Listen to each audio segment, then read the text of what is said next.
ಕನ್ನಡದ ಹೆಸರಾಂತ ಹಿರಿಯ ಸಾಹಿತಿ ಬಾನು ಮುಷ್ತಾಕ್ ಅವರು ಅಂತಾರಾಷ್ಟ್ರೀಯ ಬೂಕರ್ ಪ್ರಶಸ್ತಿಗೆ ಭಾಜನರಾಗಿದ್ದು, ಈ ಮೂಲಕ ಬೂಕರ್ ಪ್ರಶಸ್ತಿ ಪಡೆದಂತಹ ಕನ್ನಡದ ಮೊದಲ ಸಾಹಿತಿ ಎಂಬಂತಹ ಹೆಗ್ಗಳಿಕೆಗೆ ಬಾನು ಮುಷ್ತಾಕ್ ಪಾತ್ರರಾಗಿದ್ದು, ಹಾರ್ಟ್ ಲ್ಯಾಂಪ್ ಎಂಬಂತಹ ಕೃತಿಗೆ ಪ್ರತಿಷ್ಠಿತ ಪ್ರಶಸ್ತಿ ಲಭಿಸಿದ್ದು, ಕರುನಾಡಿಗೆ ಪ್ರತಿಷ್ಠಿತ ಬೂಕರ್ ಪ್ರಶಸ್ತಿ ಒಲಿದಿದೆ.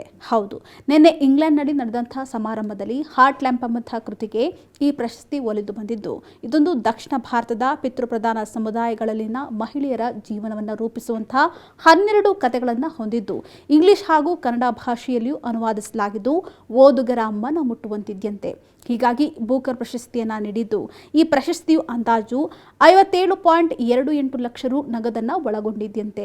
ಇನ್ನು ಈ ಪ್ರತಿಷ್ಠಿತ ಸಾಹಿತ್ಯ ಪ್ರಶಸ್ತಿ ಮುಡಿಗೇರಿಸಿಕೊಂಡಿರತಕ್ಕ ಹಿರಿಯ ಸಾಹಿತಿ ಬಾನು ಮುಷ್ತಾಕ್ ಅವರು ಮೂಲತಃ ಹಾಸನದವರಾಗಿದ್ದು, ಇತ್ತೀಚೆಗೆ ಅಂದರೆ ಫೆಬ್ರವರಿಯಲ್ಲಿ ಅವರು ಕೃತಿ ಲಾಂಗ್ ಲಿಸ್ಟ್ನಲ್ಲಿ ಆಯ್ಕೆಯಾಗಿತ್ತು. ಬಳಿಕ ಏಪ್ರಿಲ್ 8ರಂದು ಶಾರ್ಟ್ ಲಿಸ್ಟ್ನಲ್ಲಿ ಸ್ಥಾನ ಪಡೆದಿತ್ತು. ಇದೀಗ ಈ ಕೃತಿಗೆ ಬೂಕರ್ ಪ್ರಶಸ್ತಿ ಒಲಿದು ಬಂದಿರುವುದಕ್ಕೆ ಸಿಎಂ ಸಿದ್ದರಾಮಯ್ಯನವರು ಕೂಡ ಅಭಿನಂದನೆಯನ್ನು ಸಲ್ಲಿಸಿದ್ದಾರೆ.